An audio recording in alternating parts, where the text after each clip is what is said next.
Kung naparito ka dahil sa title, well, good job dahil nasa safe kang channel. Pero bago yan, intro muna tayo.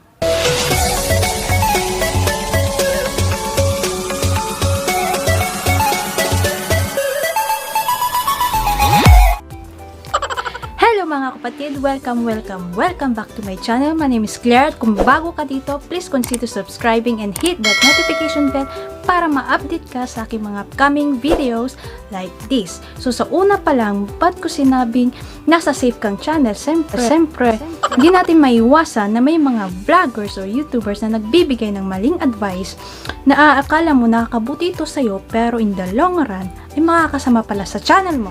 So for today's topic, ituturo ko sa inyo ang safest strategies for you to grow your channel. Disclaimer lang po, hindi po ako expert sa YouTube. Ang ituturo ko lang po sa inyo ay base sa aking experience at sa natutunan ko sa mga lehitimong source.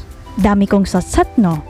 Umpisahan natin sa quality content. Kumbaga sa business, para makabuo ng product, kakailanganin mo ng puhunan. Ganun din sa YouTube.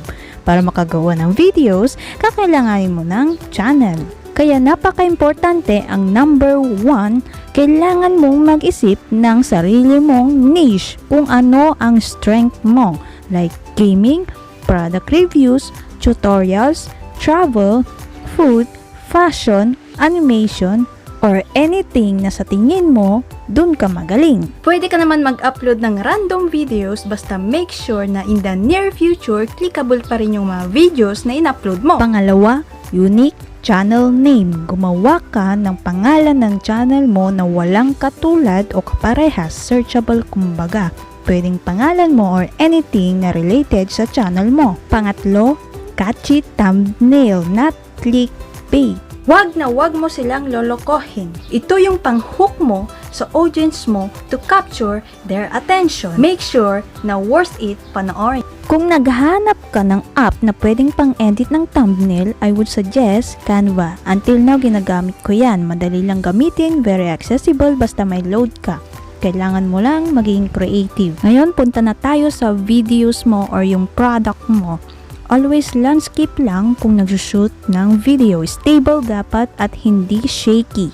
Sa mga videos, nakapaloob dito ang title, descriptions, hashtags, tags, or keywords. Sa title, imbes na maikli, subukan mo itong pahabain. Like for example, ang topic mo ay get more subscribers and views, gawin mo itong how to get more subscribers and views. Sa description, ilagay mo dito ang nilalaman ng content mo. Kahit short description lang, maglagay ka rin ng links ng ibang social media account mo. Sa hashtags, sa ibaba ng description mo ito ilagay. Maximum of 3 hashtags lang ang pwede. Sa tags naman, effective ito na gamitin para pang-rank mo sa mga videos mo. Para kapag hinanap nila sa YouTube search bar, mas mataas ang tendency na makikita nila agad doon. Punta na tayo sa promotion. Nariyan ng Facebook, My Day, or Timeline. Ako yung ginagawa ko sa My Day ko, nag-upload ako ng picture na merong words of encouragement at nasa baba ang aking YouTube channel. Pwede rin kayong sumali sa selected groups na related sa content mo.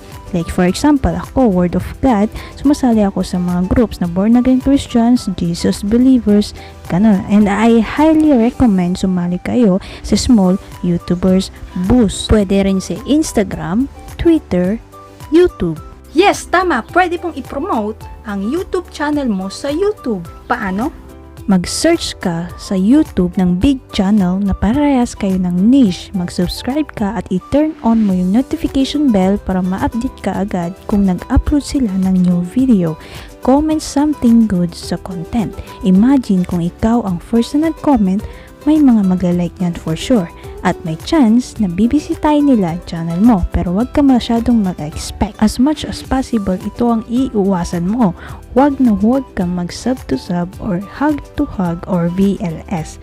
Madedetect yan ni YouTube kahit Tagalog pa yan at pwedeng ma-terminate ang channel mo. Last tip ko para sa'yo, maglagay ka ng end screen pagkatapos ng mga videos mo. Gumawa ka rin ng mga astig na playlists mo. So far, yun lamang po ang aking share sa inyo sa ngayon.